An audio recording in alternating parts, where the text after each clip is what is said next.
Hello बच्चों, NEET with कनु में आपका स्वागत है। कैसे हैं आप सब? आई होप अच्छे होंगे, काम कर रहे होंगे, पढ़ाई कर रहे होंगे और एज यूजुअल आपको लेक्चर समझ आ रहे होंगे। आज हम आ गए हैं sexual reproduction in flowering plant का पार्ट 2 लेकर। कल हमने आधा चैप्टर कर चुके हैं और आई होप कि आपको अच्छे से चैप्टर समझ आ गया होगा। Microspore mother cells, पोरोजिनस tissues, megaspore mother cells, आपको सब अच्छे से समझ आ गए। हमने कल पूरा चैप्टर वन शॉट में नहीं लिया था बिकॉज आप पहले की चीज़ें अच्छे से समझ लीजिए। जितना होगा मैं आपको इजी से इजी तरीके से समझाने की कोशिश करूँगी। आज हम पॉलिनेशन वाला पार्ट लेंगे, चैप्टर का दूसरा पार्ट है ये, ठीक है। टाइम वेस्ट नहीं करेंगे, सीधा चलेंगे लेक्चर पर उससे पहले आपको लास्ट तक लेक्चर ज़रूर देखना है, लाइक करना है और कमेंट में बताना ज़रूर है कि आपको लेक्चर कैसे लग रहे हैं। और अगला चैप्टर या अगली यूनिट मैं कौन सी शुरू करूं वो भी प्लीज़ कमेंट सेक्शन में ज़रूर बताना। चलते हैं फिर लेक्चर की तरफ। हमने पॉलिनेशन करा था कल। पॉलिनेशन हमने 3 तरह से किया था, ऑटोगैमी, जिटेनोगैमी और जीनोगैमी। ऑटोगैमी क्या था? Same flower, same plant, same part, ठीक है। एक ही फ्लावर का एंथर है, उसी फ्लावर का स्टिग्मा है, ओके।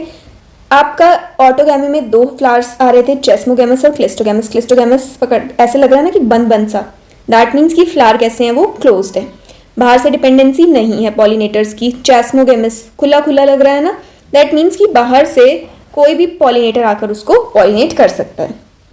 सेकेंड है जिटेनोगैमी, प्लांट एक ही है, फ्लावर अलग अलग है, एक ही प्लांट के दूसरे फ्लावर ने दूसरे वाले फ्लावर को पॉलिनेट किया। जीनोगैमी ये बिल्कुल ही अलग है, प्लांट भी अलग, फ्लावर भी अलग और पॉलिनेटर्स भी कर सकते हैं। ये आपके हो गए जीनोगैमी। आते हैं हम एजेंट ऑफ पॉलिनेशन पर। एजेंट ऑफ पॉलिनेशन में आपके 2 पॉलिनेशन एजेंट हैं, बायोटिक और एबायोटिक। एबायोटिक में आपके पास है विंड और वाटर और बायोटिक में आपके पास है एनिमल, ठीक है। Majority of plant use biotic agent for pollination, only a small portion of plant use abiotic agent. Pollen grains coming in contact with a stigma is a chance factor in both wind and water pollination.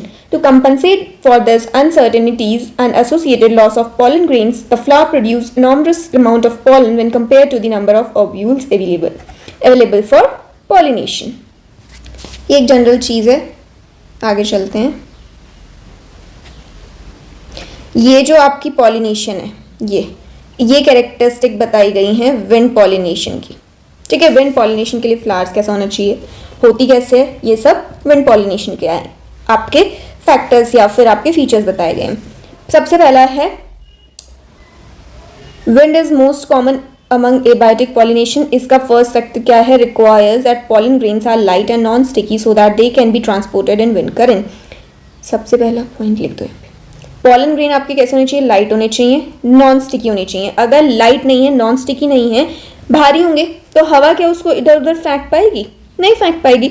अगर sticky होंगे तो वो तो surface पे stick रह जाएंगे, आपके stigma पर जाएंगे ही नहीं जहाँ पर उनको पॉलिनेट करना है। तो पहला पॉइंट क्या आएगा कि आपका नॉन स्टिकी होना चाहिए और लाइट होना चाहिए। They often possess well expose stamen. दूसरा, स्टेमन कैसा होना चाहिए? Well expose. वेल एक्सपोज मतलब बाहर की तरफ होना चाहिए, क्योंकि हवा आई, हवा ऐसे बहेगी, पॉलेंस लेके आई और जो भी स्टिग्मा ऊपर होगा उसी पे ही जाके चिपक जाएगी ना, अब अंदर तो किसी में नहीं जाएगी। तो स्टेमन कैसे होने चाहिए? वेल एक्सपोज होने चाहिए। The pollen grain are easily disperse into wind current and large often feathery stigma to easily trap airborne pollen grains. ये है इसका थर्ड पॉइंट। उसके स्टिग्मा कैसे होने चाहिए? फेदरी होना चाहिए। Wind pollinated flower often have a single ovule in each ovary and numerous flowers packed into an inflorescence. A familiar example is the corn cob. Example, corn cob. Corn भुट्टा, भुट्टे में आपने देखा होगा बहुत सारे ऊपर बाल बाल से, that is corn cob. The tassel you see are nothing but the stigma and style which wave in the wind to trap pollen grains. Wind pollination is quite common in grasses. Grasses तो पूरे expose होते हैं, तो wind pollination बहुत common होती है grasses में। ये आपकी फीचर्स हैं वाटर पॉलिनेशन के। इसके आगे लिख दो water. Pollination by water is quite rare in flowering plants and is limited to 30% genera, mostly monocots. आपके जो वाटर पॉलिनेशन है वो बहुत रेयर है, सिर्फ 30% आपके किससे होते हैं? वाटर से होते हैं, और बाकी सारे कोई आपका बायोटिक फैक्टर होगा लाइक एनिमल्स, इंसेक्ट्स, या फिर आपका विंड होगा. ठीक है. As against this, you would recall that water is regular mode of transport for the male gamete among the lower plant groups such as algae, bryophytes and pteridophytes. It is believed, particularly for some bryophyte and pteridophyte, that their distribution is limited because of the need of water for the transport of male gamete and fertilization. Some of the water pollinated plants are Vallisneria and Hydrilla. आपको जो भी example है याद रखने हैं. नहीं हो रहा है आप साइड में लिख लो, कलर्ड पेन से लिख लो, पेंसिल से, जैसे मर्जी लिख लो, साइड में लिख लो. उससे क्या होगा कि आपको पता होगा कि एग्जाम्पल आपने कहाँ कहाँ पढ़े. ठीक है. Which grow in fresh water and several marine sea grasses such as Zostera. तीनों हो गए. फ्रेश वाटर के कौन से हैं? वेलिस्नेरिया और हाइड्रिला. और सी वाटर के कौन से हैं? ज़ुएस्टेरा. Not all aquatic plants use water for water pollination. In majority of aquatic plants such as water hyacinth and water lily, the flower emerge above the sea level, above the level of water, and are pollinated by insect or wind, as in most of the land plants.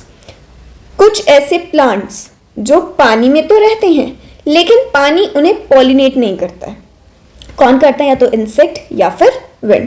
कौन कौन से हैं? water hyacinth और water lily. ये चीज समझ आ रही है?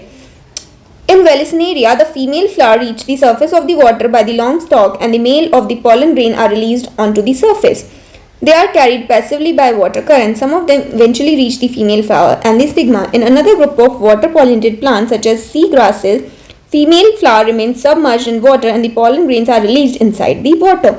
दोनों का मैकेनिज्म पता होना चाहिए आपको. वेलिस्नेरिया आपका पानी से ऊपर आता है, ठीक है, तब वो फर्टिलाइज होता है, तब उसमें पॉलन्स बैठते हैं. जो आपका सी ग्रासेज हैं वो पानी के अंदर ही रहते हैं. वो कहते हैं हम तो यहीं रहेंगे, जिसे आना है आ जाओ, हम ऊपर नहीं आएंगे वाटर के लेवल पर.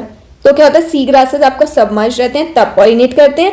वेलिस्नेरिया आपका वाटर करंट से ही उसका मेन पॉलिनेशन है, बट वो वाटर के ऊपर आके पॉलिनेट होता है. Pollen grains in many such species are long, ribbon-like, and they are carried passively inside the water. Some of them reach the stigma and achieve pollination. In most of the water-pollinated species, pollen grains are protected from wetting by mucilaginous covering. आपको पता होना चाहिए कि pollen grains पानी में जा रहे हैं, पानी से गीले भी होंगे, मॉइस्चर भी आ सकता है उनमें, वो खराब भी हो सकते हैं. उस चीज़ से बचने के लिए उनके पास क्या होती है? म्यूसिलेज कवरिंग होती है. ठीक है. Both wind and water pollinated flower are not very colourful, do not produce nectar. दोनों की एक सिमिलैरिटीज, विंड और वाटर की दोनों की सिमिलैरिटीज क्या है? कोई भी नेक्टर प्रोड्यूस नहीं करता है, कोई भी ब्राइटली कलर्ड नहीं होता है. ठीक है. ये आ जाओ. अब ये है आपका इंसेक्ट या फिर बायोटिक फैक्टर. ठीक है. Majority of flowering plant use a range of animal as the pollinating agent. Bees, butterflies, flies, beetles, wasps, ants, moths, birds, sunbirds, hummingbirds, and bat are common pollinating agent. Among the animals, insect, particularly bees, are dominant biotic pollinating agent. Bees आपकी सबसे ज़्यादा pollination करती है. क्यों? क्योंकि bees बनाती हैं शहद, उनको चाहिए नेक्टर. नेक्टर कैसे मिलेगा? वो तो रिवॉर्ड है, वो तभी मिलेगा जब पॉलिनेशन होगी. तो आपका मोस्ट कॉमन बायोटिक इंसेक्ट कौन सा है जो पॉलिनेशन करता है? आपका बीज. Even larger animals such as primates, lemurs, arboreal, tree dwelling rodents और even reptiles, gecko lizard and garden lizard. याद रखना जो एग्जाम्पल दे दिए ना, जैसे रेप्टाइल्स दे दिया, ठीक है, रेप्टाइल्स दे दिया, that is okay, but reptiles के आगे जो उन्होंने लिख दिया ना ब्रैकेट में, वो आपका है लाइफ सेविंग एग्जाम्पल्स. उससे आपके 4 नंबर बनते हैं. ठीक है. इसमें आपको याद रखना है प्राइमेट्स में क्या दिया है? लेमर्स, आर्बोरियल में ट्री ड्वेलिंग रोडेंट्स, और रेप्टाइल्स में गीको लिजार्ड और garden lizard. Have also been reported as the pollinator in some species. Often flowers of animal pollinated plants are specifically adapted to a particular species of animal. Animal specific होते हैं बहुत सारे plants. और इनकी खासियत क्या है? इनके फूल कैसे होते हैं? Large, colorful, fragrant, rich in nectar. When the flowers are small and a number of flowers are clustered into inflorescence to make them conspicuous. Animals are attracted to flower by color and fragrance. The flower pollinated by flies and beetles secrete fall odor to attract these animals. आपके जो flower हैं वो इनको attract करने के लिए कुछ order produce करते हैं और ये खींचे खींचे चले आते हैं. जहाँ पे बैठे होते हैं वहाँ का पॉलिनेट जो पॉलन होगा वो आपके स्टिग्मा पे चिपका लेते हैं. To sustain animal visit, the flower had to provide rewards to the animals. Nectar and pollen grains are useful floral rewards. For harvesting the reward from the flower, the animal visitor come in contact with the anther and stigma. The body of animal get a coating of pollen grain which are generally sticky in animal pollinated flowers. इन्होंने अलग से नहीं बताया कि आपके stigma आपके pollen grains कैसे होते हैं, बट इन्होंने बीच बीच में बता दिया है कि स्टिकी होंगे, ठीक है, आपके किसी के भी प्लांट होगा, कोई भी एनिमल से लग सकते हैं वो. When the animal carrying the pollen on its body come in contact with the stigma, it brings about pollination. In some species, floral rewards are in providing safe place to lay eggs. An example is the tallest flower of Amorphilus. Tallest flower भी है, ये भी बता दिया आपको, और ये आपका pollination में भी दे दिया. The flower itself is about 6 feet in height. A similar relationship exists between species of moth and plant yucca. इनके बीच में कौन सी है आपकी रिलेशनशिप? इवोल्यूशन में आता है, सॉरी इकोलॉजी में आता है म्यूचुअलिज्म. इन दोनों के बीच में क्या देखने को मिलता है? म्यूचुअलिज्म, ठीक है. Where both species, moth and the plant cannot complete their life cycle without each other. The moth deposits its egg in the locule of the ovary and the flower in turn get pollinated by the moth. The larva of the moth come out of the egg as the seeds start developing. तो क्या हो गया? दोनों एक दूसरे के बिना नहीं रह सकते हैं. एक उसको पॉलिनेट कर रहा है, दूसरा उसको रिवॉर्ड दे रहा है. टिंग टिंग टिंग टिंग टिंग टिंग टिंग. ये कुछ नहीं है. Outbreeding devices. आपने अभी देखा कि अगर बहुत टाइम तक ऑटोगैमी होती रही, बहुत टाइम तक एक ही, जो आपका बोल लो कि एक ही प्लांट आपस में ही पॉलिनेट करता रहा, तो उससे होगा क्या? उससे प्रोड्यूस हो जाएगा इनब्रीडिंग डिप्रेशन. Inbreeding depression. और ये इनब्रीडिंग डिप्रेशन ना हो, इसके लिए क्या करा जाता है? आउटब्रीडिंग डिवाइसेस यूज करी जाती हैं. और वो कौन कौन सी आउटब्रीडिंग डिवाइसेस हैं देखते हैं. Majority of flowering plants produce hermaphrodite flowers and pollen grains are luckily to come in contact with the stigma of the same flower.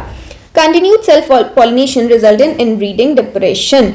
Flowering plants have developed many devices to discourage self-pollination and encourage cross-pollination. In some species, pollen release and stigma receptively are not synchronized. कुछ species में क्या होता है, जो pollen release हुआ है, पता था ना, उसमें synchrony चाहिए है दोनों में, stigma में भी और pollen grain में भी. कभी कभी पॉलन ग्रेन तो रिलीज हो गया है, बट स्टिग्मा आपका अभी भी रिसेप्टिव नहीं हुआ है, वो रिसीव नहीं ले रहा है, रिसीव नहीं कर रहा है, तो आपका नहीं होगी पॉलिनेशन. पहला तो यही फैक्टर हो गया. Either the pollen is release before the stigma become receptive, और stigma become receptive before the release of pollen. In some other species, the anther and the stigma are placed at different positions, so the pollen cannot come in contact with the stigma of the same flower. दूसरा, इसमें second डाल लो point. Anther और stigma दोनों ही अलग अलग position पे हैं. ना तो एंथर स्टिग्मा एंथर कह रही हूँ, ना तो पॉलन स्टिग्मा पर आ पा रहा है, और ना स्टिग्मा पॉलन्स को खींच पा रहा है. दोनों की पोजीशन डिफरेंट होगी. Both these devices prevent autogamy. The third device is to prevent inbreeding is self incompatibility. ये तो सभी में ही है. जिनके पास कंपैटिबिलिटी नहीं है वो पेयर बना नहीं सकते हैं. सेल्फ इनकम्पैटिबिलिटी कर दो और आपका फिर क्या होगा? बाहर से पॉलिनेटर्स आएंगे, बाहर से पॉलिनेटर्स आएंगे तो इनब्रीडिंग डिप्रेशन नहीं होगा. This is genetic mechanism and prevent self pollen from the same flower and the other flower of the plant from fertilizing the ovules by inhibiting pollen germination or pollen tube growth in the pistil. Another device to prevent self pollination is the production of unisexual flower. ये हो गया fourth. कौन सा है अगला? Unisexual flower बना दो, दिक्कत ही नहीं. बायसेक्सुअल है नहीं, आपस में पॉलिनेट कर नहीं पाएगा तो आपका इनब्रीडिंग डिप्रेशन होगा नहीं. ठीक है. If both male and female flowers are present on the same plant such as castor or maize monoecious, it prevents autogamy but not deuterogamy. अगर दोनों ही फ्लावर एक ही प्लांट पे हैं, मेल भी और फीमेल भी, दोनों एक ही पे प्रेजेंट है, एक ही फ्लावर पे, तो क्या होगा? ऑटोगैमी सेव हो सकती है. ठीक है. deuterogamy नहीं हो सकती. जो आपका यूनिसेक्सुअल फ्लावर प्रोड्यूस होते हैं वो सिर्फ ऑटोगेमी प्रिवेंट कर सकते हैं, deuterogamy प्रिवेंट नहीं कर सकते, ये याद रखना है.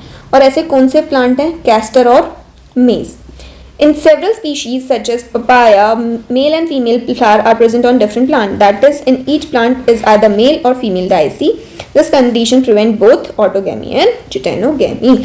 आपको इसमें ऐसे तो नहीं बताया ना कहीं भी कि यूनिसेक्सुअल कौन सा बायसेक्सुअल, बट उन्होंने लिख दिया है प्रोडक्शन ऑफ यूनिसेक्सुअल फ्लावर और नीचे लाइन में लिख दिया कैस्टर और मेज, मतलब कि कैस्टर और मेज आपके कैसे फ्लावर प्रोड्यूस करते हैं, यूनिसेक्सुअल फ्लावर, ठीक है। और आपका पपाया, पपाया तो दोनों ही उसमें इसमें भी आप देखेंगे और आपने पिछला 11th में भी देखा होगा, papaya is the most favourite example. Papaya आपका मेल और फीमेल फ्लावर दोनों अलग अलग प्लांट पे देता है, ठीक है। पढ़ते हैं पॉलन पिस्टल इंटरैक्शन। हमने पीछे देखा था पॉलन पिस्टल इंटरैक्शन, पॉलन का पिस्टल के साथ interaction. Pollination does not guarantee the transfer of right type of pollen, compatible pollen of the same species as the stigma. Often, pollen of the wrong type, either from the other species or from the same plant, if it is self-incompatible, also land on the stigma. The pistil has the ability to recognize the pollen. Pistol के पास ये ability होती है कि वो check कर सके क्या ये पॉलन अंदर जाने लायक है, क्या ये सही से पॉलिनेट कर पाएगा, क्या इसकी ज़रूरत है हमें, पिस्टल इसका पता लगा लेती है, ठीक है। Sense, six sense, whether it is of the right type compatible or of the wrong type incompatible. If it is right type, the pistil accept the pollen or promotes post pollination event. अगर सही से pollen tube है, सही से pollen है तो वो अंदर जाने देगी, वो उसको बोल देगी ठीक है फर्टिलाइजेशन कर दो, और नहीं होगा तो pollen रिजेक्ट कर देगी, pollen का अपना स्वैग है। If the pollen is of the wrong type, the pistil reject the pollen by preventing pollen germination on the stigma or the pollen tube growth in the style. The ability of pistil to recognize the pollen followed by its acceptance or rejection is the result of continuous dialogue between pollen grain and pistil. Pistil और pollen grain में भी आपस में बातचीत होती है। pollen grain उसको समझाता है नहीं नहीं मैं तुम्हारे लायक हूँ, मेरे को फर्टिलाइजेशन करने दो। पिस्टल उसकी बातें सुनती है, अपना सिक्स सेंस लगाती है, ये सही है या नहीं है, क्या मुझे इसे अंदर जाना देना चाहिए, क्या इसकी फर्टिलाइजेशन होनी देनी चाहिए। वो बहुत दिमाग लगा के, और ये दिमाग लगाते कैसे हैं, जो पॉलन ग्रेन्स है वो बहुत शातिर होता है। पॉलन ग्रेन अपनी शातिरबाजी से सिक्रीट करता है कुछ केमिकल्स में उनकी बातें होती हैं, केमिकल्स में उनको मनाना होता है, और आपका पॉलन पिस्टल इंटरैक्शन होता है। This dialogue is mediated by chemical components of pollen interacting with those of the pistil. It is only in recent years that botanists have been able to identify some of the pollen and pistil components and the interaction leading to recognition followed by acceptance or rejection. As mentioned earlier, following compatible pollination, the pollen grain germinates on the stigma to produce pollen tube through one of the germ pore. The content of pollen grain move into pollen tube. Pollen tube grow through the tissue of stigma and style and reaches the ovary. You would recall that some plants pollen grain are shed at two cell stage, vegetative and generative stage. In some plant, the generative cell divides into two male gametes during the growth of pollen tube in the stigma. In plants which shed pollen in three cell stage, pollen tube carry two male gametes from the beginning. Pollen tube, after reaching the ovary, enters the ovule through the micropyle and then enters one of the synergid through filiform apparatus. ये हमने कल के lecture में देख चुके हैं। जिन्होंने कल का लेक्चर नहीं देखा है प्लीज़ जाके कल का लेक्चर देखो। फिलिफॉर्म अपैरेटस क्या करता है, आपका सिनर्जिड कहाँ पे होते हैं, सिनर्जिड कैसे अंदर पॉलन ट्यूब की एंट्री देते हैं, सब चीज़ें कल के लेक्चर में। आप फटाफट से जाओ और देखो। Many recent studies have shown filiform apparatus present at the micropylar part of the synergid guide the entry of pollen tube. NCERT को बार बार रिपीट करने की आदत है क्योंकि पता है बच्चे हैं ढीठ, बच्चों को एक बारी में समझ नहीं आएगा, तो मैं बार बार लिखती रहती हूँ। All these events from pollen deposition on the stigma until pollen tube enter the ovule are together referred to as pollen pistil interaction. कहाँ से? जब से pollen deposit होगा स्टिग्मा में, जब तक ओव्यूल में जाएगा अंदर, तब तक के इवेंट्स आपके pollen pistil interaction कहलाए जाएंगे। As pointed out earlier, pollen pistil interaction is a dynamic process involving pollen recognition followed by promotion or inhibition of the pollen. कितनी बार ये एक ही चीज़ लिखते रहेंगे। The knowledge gained in this area would help the plant breeder in manipulating pollen pistil interaction even in incompatible pollination to get desired hybrid. Botanist तो कुछ भी कर सकते हैं, प्लांट्स के साथ तोड़ मरोड़ कर देंगे, उनको केमिकल्स वो प्रोवाइड कर देंगे जिनके साथ उनको फर्टिलाइजेशन करवानी होगी और पॉलन हो जाएगा पिस्टल, राजी है पिस्टल हो जाएगा पॉलन, सही है, और उनकी फर्टिलाइजेशन हो जाएगी. Pollen germination by dusting some pollen from the flowers such as pea, chickpea, fritillaria, balsam, vinca on a glass slide. ये तो आपका वो है एक्सपेरिमेंट है. हमें देखना है artificial hybridisation. Artificial hybridisation is one of the major approach of crop improvement programme. In such crossing experiment, it is important to make sure that only the desired pollen grains are used for pollination and the stigma is protected from contamination from unwanted pollen. It is achieved by emasculation and bagging technique. Emasculation होता है आपका anther को remove करना. अब anther remove करा है तो कोई और एंथर ना आ जाए, है ना. बाहर से तो बहुत, एक चीज़ आप हटा दो, बाहर से 100 चीज़ें आती रहेंगी. तो उसको प्रिवेंट करने के लिए उस पर लगाई जाती है थैली, दैट इज बैगिंग.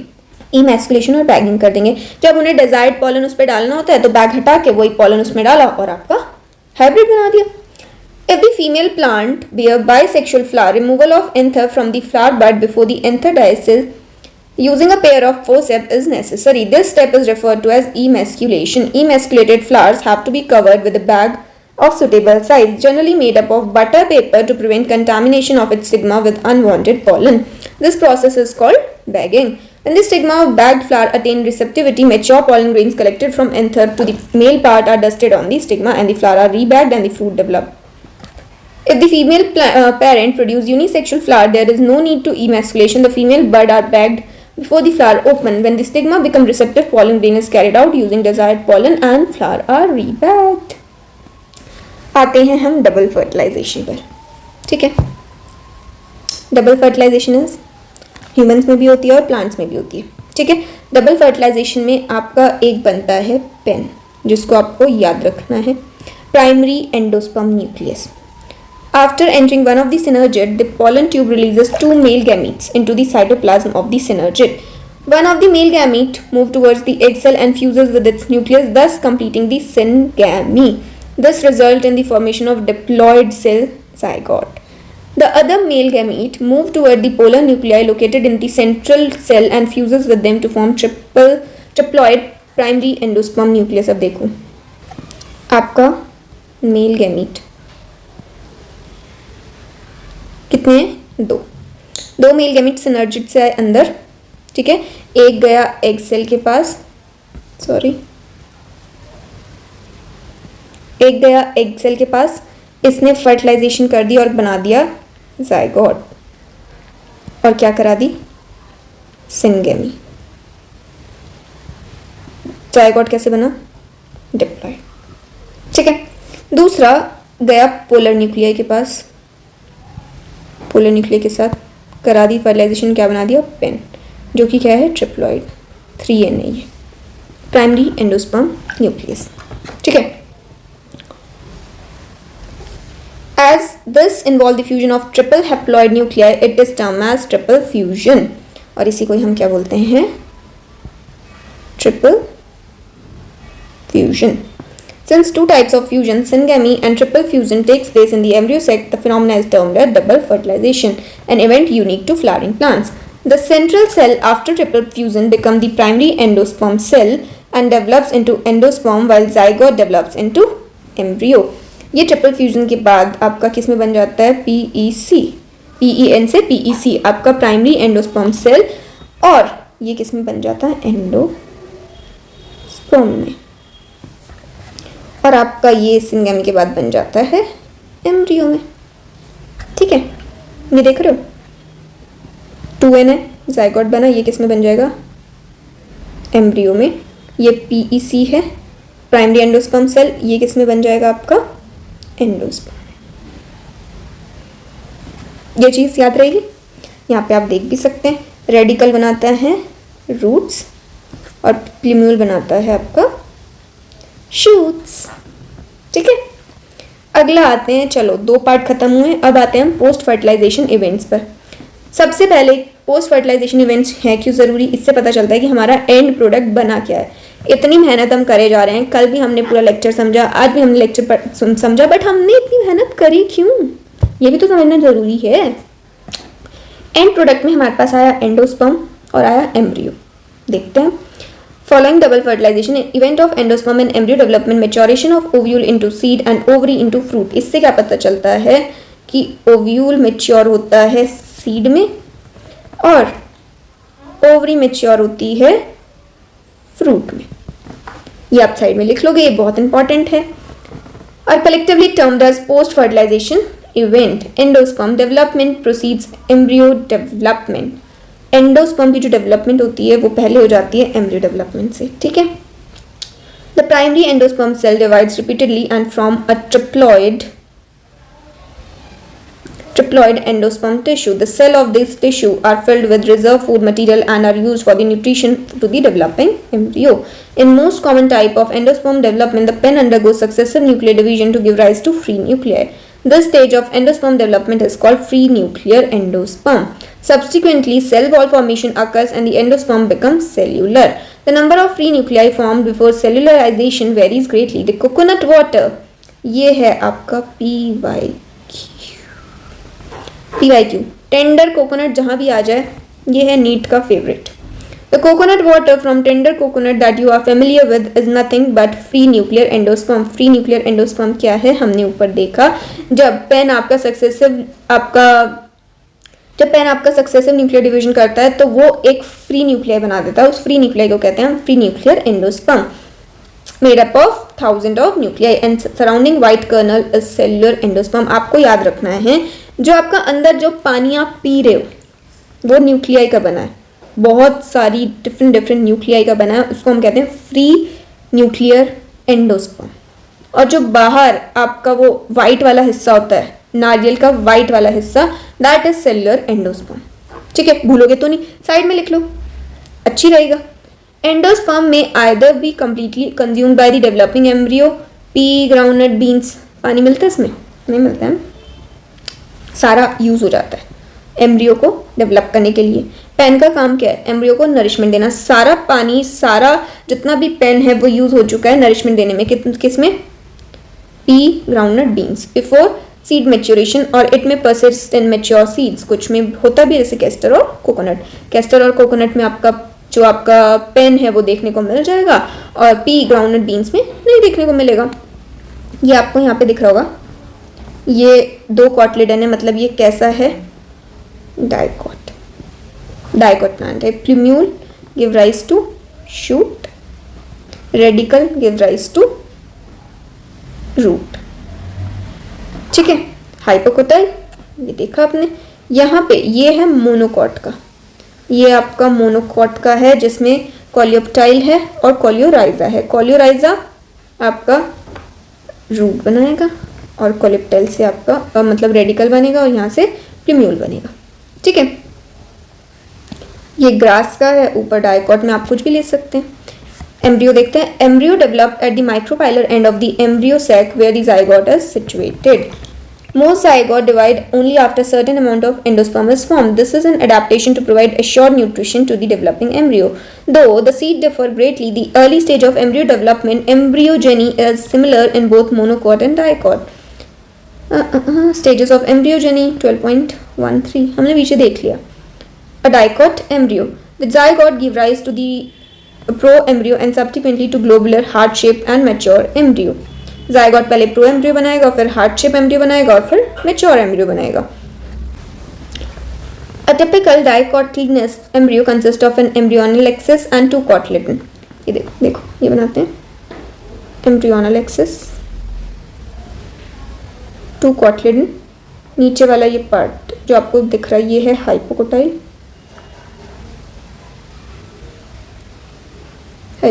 ये ऊपर वाला पार्ट है एपिकोटाइल. ठीक है. ये आपके 2 कॉटलिडन और यहाँ से नीचे वाले पार्ट से होता है रेडिकल फॉर्मेशन. रेडिकल बनाता है आपका रूट और यहाँ से होता है प्लूम्यूल. ठीक है. जो क्या बनाएगा? आपका शूट बनाएगा. ये चीज़ समझ आए. और इसी के यहाँ पे लगी होती है रूट कैप, रूट की प्रोटेक्शन के लिए. The portion of embryonal axis above the level of cotyledon is epicotyle, which terminates into plumule or stem tip. The cylindrical portion below the level of cotyledon is hypocotyle, that terminates at its end radical and root tip. The root tip is covered with root cap. ये अभी हमने देख लिया. Embryos of monocotyledon possess only one cotyledon. In the grass family of cotyledon is called scutellum, that is situated towards one side lateral of the embryonal axis. ये ऐसे, ये है मोनोकॉटलेडन और इधर एम्ब्रियोनल एक्सिस के दूसरी साइड क्या होता है, ये स्क्यूटेलम. ठीक है, इसमें कोई कॉटलेडन नहीं है, मोनोकॉटलेडन है ना, ये सिंगल होगा. Undifferentiated sheath, root cap enclose in an undifferentiated sheath called coleorhiza. देखा आर आ रहा है ना, तो मतलब ये रेडिकल में टर्मिनेट होगा, आपका कॉलिप्टाइल में पी आ रहा है तो ये प्लूम्यूल में होगा. Portion of the embryonal axis above the level of attachment of scutellum is the epicotyle. Epicotyle has a shoot apex and a level the leaf from primordia enclosed in a hollow foliar structure called coleoptile. Seed में आ जाते हैं. In angiosperm, the seed is the final product of the sexual reproduction. It is often described as the fertilized ovule. Seed are formed inside fruit. A seed typically consists of seed coat, cotyledon, and embryonal axis. The cotyledons of the embryo are simple structure, generally thick and swollen due to storage of food reserve. Mature seed may be non-albuminous or ex-albuminous. Non-albuminous seed have no residual endosperm.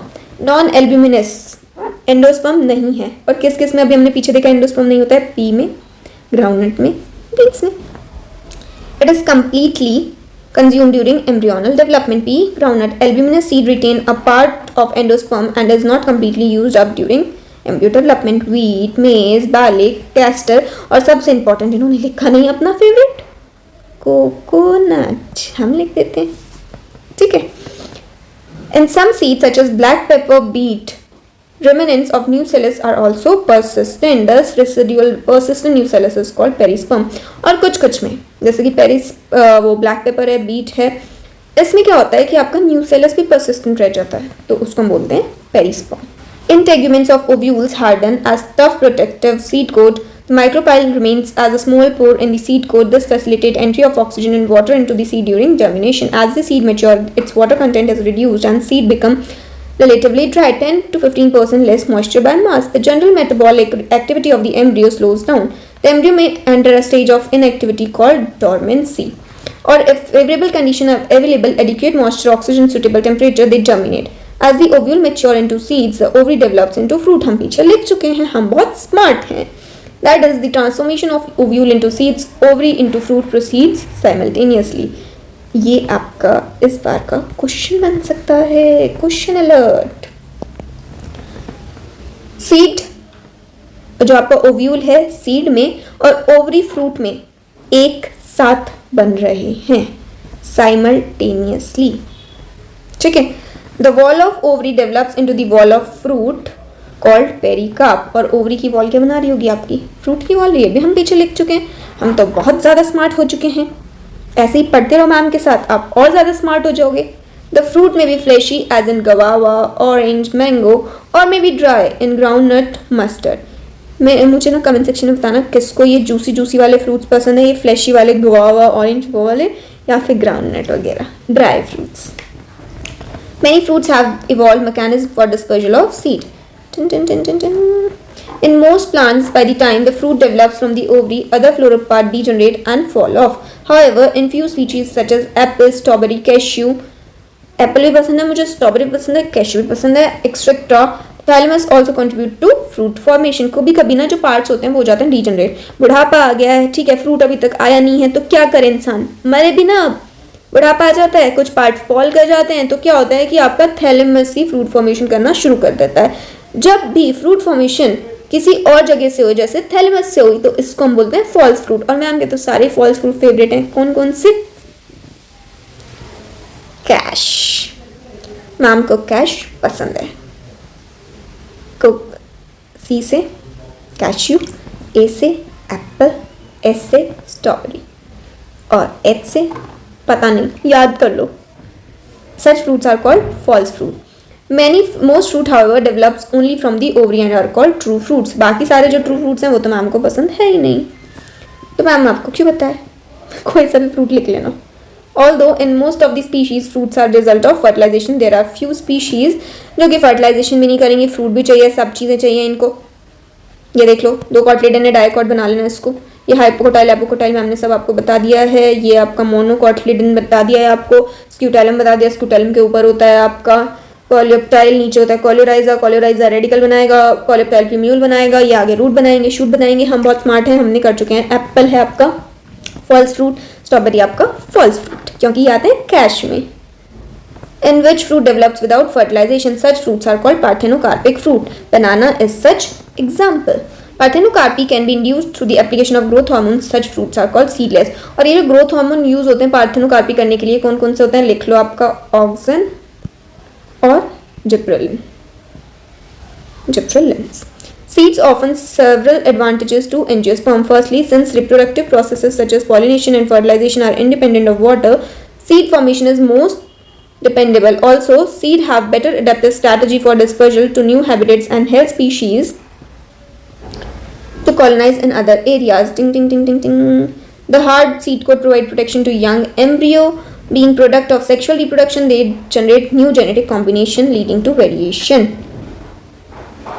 इसमें आपका कुछ भी important नहीं है, आपको जो important देखना है ये है। There are several records of very old yet viable seed, बहुत पुराने लेकिन वाइबल सीड के एग्जाम्पल जो आपको पता होना चाहिए is oldest Lupinus arcticus excavated from Arctic tundra, ये आपका ओल्डेस्ट वाइबल सीड अभी भी जिंदा है।